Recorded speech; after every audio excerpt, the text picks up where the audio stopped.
Salam, selamat pagi keluarga damai yang terkasih.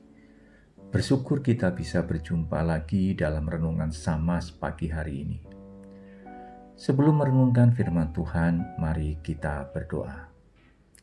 Tuhan, mampukan kami untuk mengerti sebagian dari firman-Mu yang akan kami renungkan.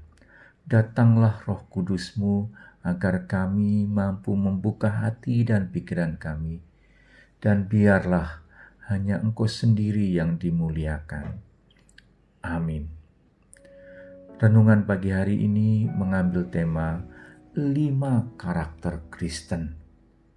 Ayat yang menjadi dasar renungan ini adalah dari Kolose 3 ayat 1 sampai dengan 17. Silahkan nanti keluarga damai membaca perikop ini secara utuh. Dan fokus renungan kita adalah ayat yang ke-12.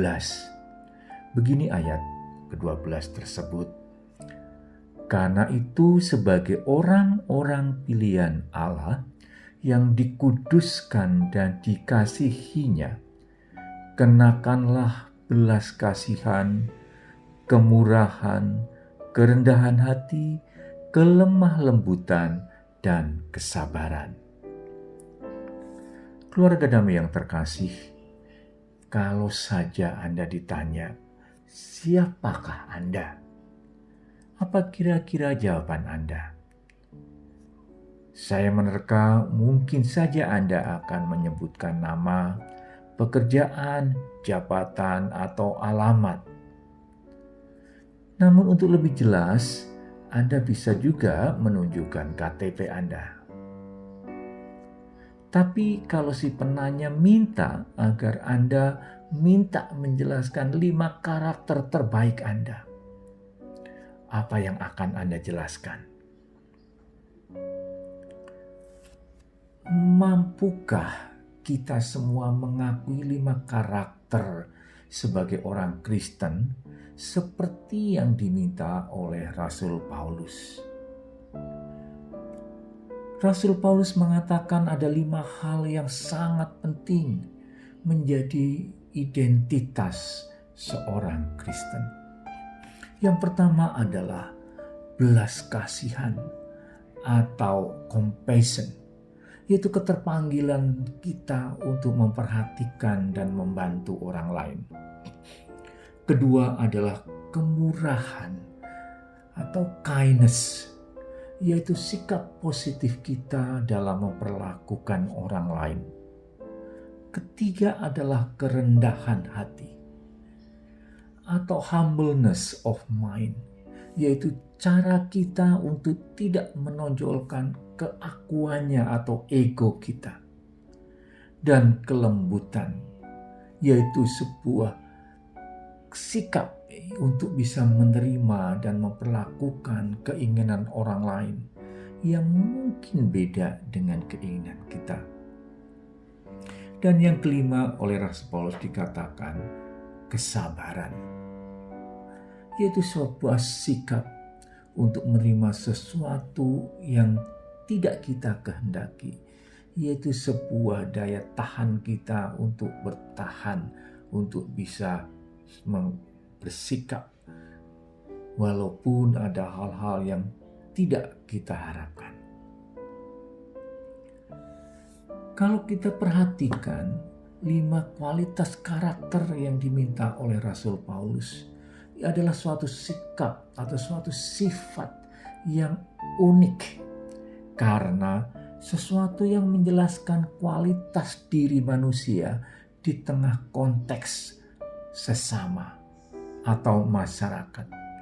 Jadi bukan sifat karakter manusia sebagai individu saat sendiri.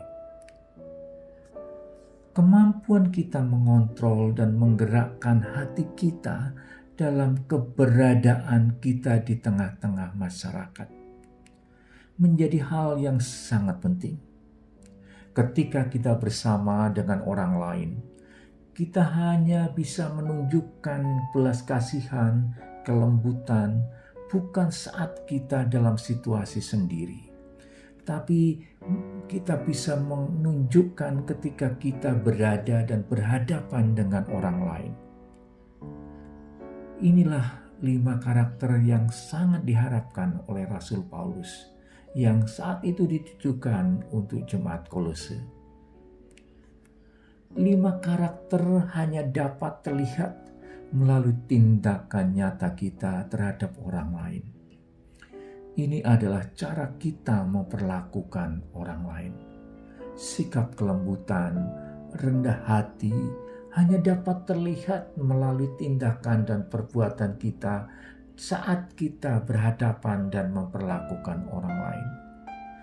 Identitas kekristenan bukan hanya tersimpan atau tersembunyi dalam diri anggota jemaat, atau hanya tertulis seperti identitas KTP, melainkan harus terwujud melalui tindakan atau aksi nyata yang terjadi di antara jemaat serta jemaat dengan masyarakat umum. Mengapa kita harus mempunyai 5 karakter tersebut? Ada 2 jawaban, yaitu jawaban sebab dan juga jawaban akibat. Jawaban sebab sudah sangat jelas tertulis di perikop yang kita baca. Kita adalah orang-orang pilihan Allah yang dikuduskan dan dikasihinya. Dan itulah sebabnya. Karena kita adalah orang-orang pilihan. Jadi ada konsekuensi dari anugerah yang kita terima dari Allah. Sedangkan jawaban akibat adalah kalau orang Kristen mau dan mampu mempraktekkan 5 karakter tersebut, saya yakin akan terjadi suasana yang harmonis, saling menolong di tengah-tengah jemaat dan masyarakat. Akhirnya setiap jemaat akan merasakan kasih Allah secara nyata di dalam kehidupan mereka. Maukah kita menjadi agen perubahan dengan 5 karakter tersebut? Ayo kita buktikan bersama. Mari kita minta kekuatan kepada Bapa kita. Tuhan Bapa kami di surga, kami sadar bahwa permintaan Rasul Paulus bukan hanya ditujukan kepada jemaat di Kolose, tapi juga ditujukan buat kami semua, warga kerajaan Allah yang sudah Engkau panggil dan Engkau kasihi. Mampukan kami untuk melakukan yang Engkau kehendaki. Berkati usaha kami di dalam mewujudkan dalam kehidupan kami. Dalam nama Tuhan Yesus kami berdoa. Amin.